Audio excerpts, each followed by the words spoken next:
Soldiers of what country? Great Red. And how could you tell that? Red.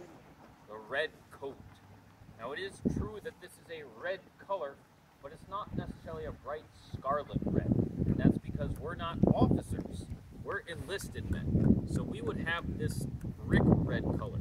And it's dyed with the root of the madder plant. So it can be a madder red as well. But the officers get the scarlet colored coats. And that's made with cochineal. That's a desert beetle. Now Jim and I are both, as I mentioned, enlisted men, but specifically Jim's a private, I'm a corporal. The only thing that differentiates us is that on my shoulder I've got this knotted cord. That's it. Sergeants would have a different uniform as well as the officers. And for the most part, we would mainly have enlisted men here at the fort. Pretty much anywhere, any military base that you are. You have a whole lot more enlisted men than officers. Now we're both dressed as members of the 8th Regiment of Foot because that is the regiment that was stationed here in the 1770s. So that's the time period that we're reconstructed to represent here. So the 8th Regiment arrived here in 1774 and we had 2 companies of them. So about 70 men. And we know that this is the uniform of the 8th Regiment based off of the buttons, the lacing around each button, and the facings. So all on the lapels, all on the cuffs, on the collar as well. Those 3 features all combine to tell us that we're members of the 8th Regiment. So you got to look at the coat as a whole. There's no single patch that you can look at to identify where a soldier will belong. Now, as I mentioned, the 8th Regiment is here in the 1770s, and you might be thinking, well, wait a minute, that's the time that the Revolutionary War was going on, and that's true. But the war didn't really get up here to Michilimackinac. There were things that affected Michilimackinac, but there are no battles that are here in the 1770s. Instead, this fort serves as a recruitment center, and we recruit native war parties and send them out to attack the Americans several different times all throughout the war. Now for the soldiers here though, they have a lot of work to do. They have fatigue duty. So think of it just kind of like chores. Now your chores, whether it's, mowing the lawn, walking the dog, doing your homework, doing the dishes, it's not too bad. But can you imagine chopping massive amounts of firewood? On the other side of the barracks, you might have seen the large pile of firewood that we have there. That's not even enough for one fireplace for 1 year. That's not even half for a fireplace for a year. So you're talking about cutting 17 and a half full cords of firewood just for one fireplace for 1 year. So total amount of firewood here is about 324 full cords. So probably by the 1770s, you have to go at least 10 miles in any direction, west, south, or east, to collect this firewood. So it's easier to go across to the Upper Peninsula and cut the firewood there. But you don't just have wood chopping detail. You shovel sand in the summertime because that will just blow around here.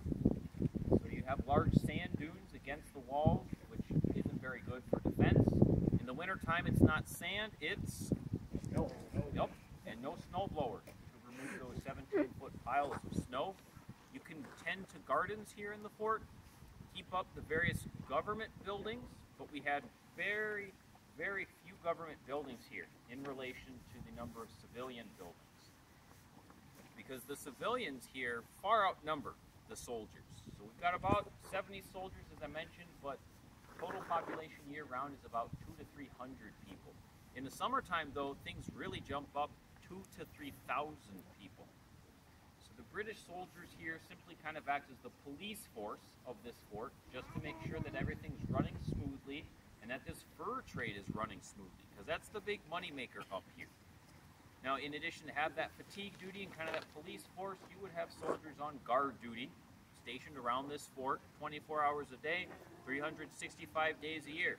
Hot, cold, rain, shine, all kinds of weather conditions.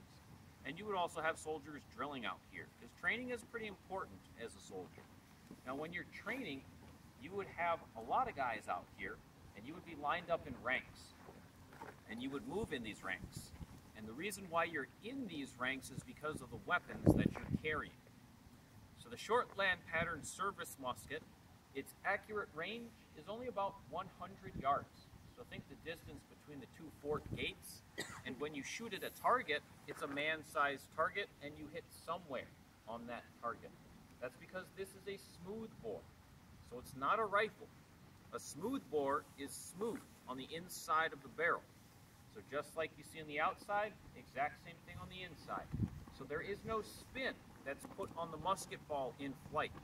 The rifles did exist, and certain military units, specialized ones, would use them, but the main line of infantry would be using these muskets. So when you think of a British soldier in the Revolutionary War, you think of somebody dressed like Jim and myself, and this is the kind of weapon that they would be carrying.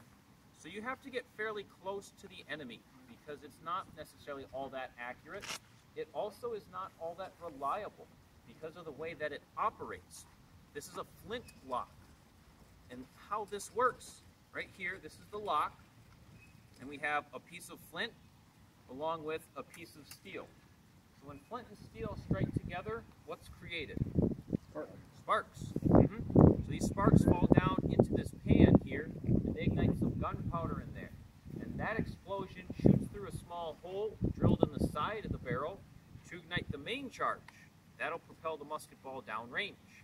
But since the ignition takes place outside the firearm, that means that rain, wind, snow, high humidity, they can all affect the reliability. So we're talking about a reliability rate of 80 to 90%. So definitely not 100% reliable. So it doesn't sound like the greatest weapon, but the British military knows that. So instead of having just 2 or 3 guys, you have those ranks. Fire in volleys. Throw a wall of lead downrange towards the opponents, and sooner or later, you're going to hit your target. So it doesn't matter if the individual muskets aren't all that accurate and aren't all that reliable, because if you have 100 guys, you're guaranteed that at least 80 of those muskets will still fire, even if 20 don't. And it doesn't matter if one musket ball is going this way and one's going that way and any which way. It's all moving downrange. But it's not just the British Army that uses muskets during this time. The French Army uses muskets. The American Army uses muskets. Sometimes we hear about how the Americans were smart because they hid behind rocks and trees in the Revolutionary War, but that's not quite true. The Americans, for the most part, are a regular army. You have some militiamen, but not a whole lot. You need a regular army to stand and fight against another regular army, and George Washington knew that, and that's why he's requesting a regular army, and he finally gets one for the duration of the war in 1777. And they're using these same tactics that the British are using, lining up in ranks, firing in volleys. So everybody is fighting this way in the 1770s. That's the style of warfare. It's not limited to one particular nation at all. So now we'll actually fire these muskets and show you exactly how they'll work. We'll fire 2 volleys for you. Our first volley is by the numbers, so this is how you be learning it when you're training. So there's an 11-step process, and these soldiers will be trained in every single step. So you see Jim and I run through that together. But on the second volley, we'll speed it up, and we'll run through all of the steps, but we'll do it individually, as fast as we can. Because a British soldier would be trained to load and fire this weapon about 3 to 4 times a minute. So you're talking, if you have enough guys, if you have 500 guys, that is over 1,000 rounds going downrange in that 1 minute. And that's even faster than some machine guns can fire today. So we put in some earplugs to protect our ears, and we recommend that you folks plug your ears with your fingertips.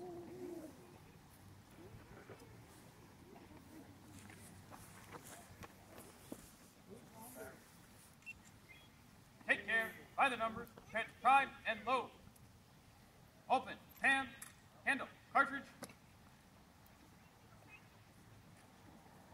Prime.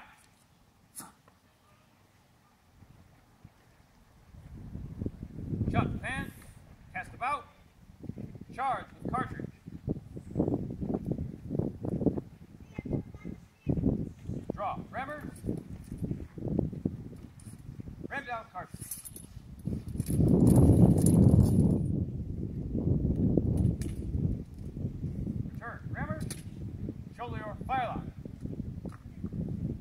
ready.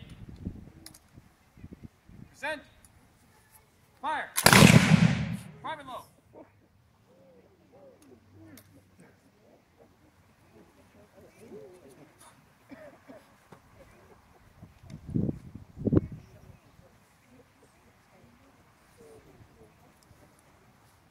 Hey, ready. Present. Fire. 20 seconds. Pretty good. Shoulder your fire lock. Take care to dismiss. Dismiss. Handle. Cartridge. Prime.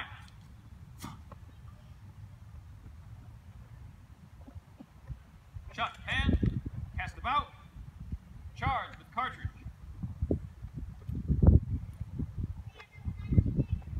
Draw. Rammer. Ram down cartridge.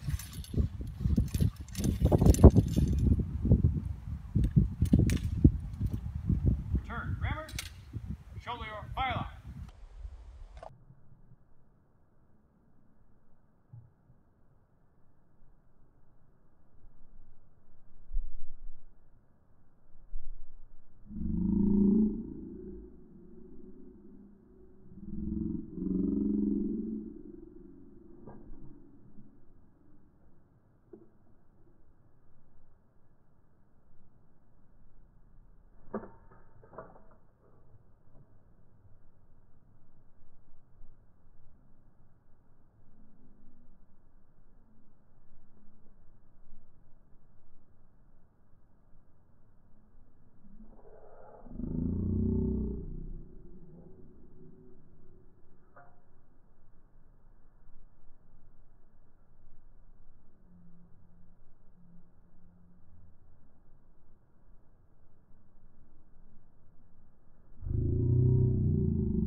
Hey, ready.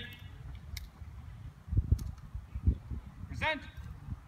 Fire. 20 seconds. Pretty good. Shoulder your fire lock. Take care to dismiss. Dismiss.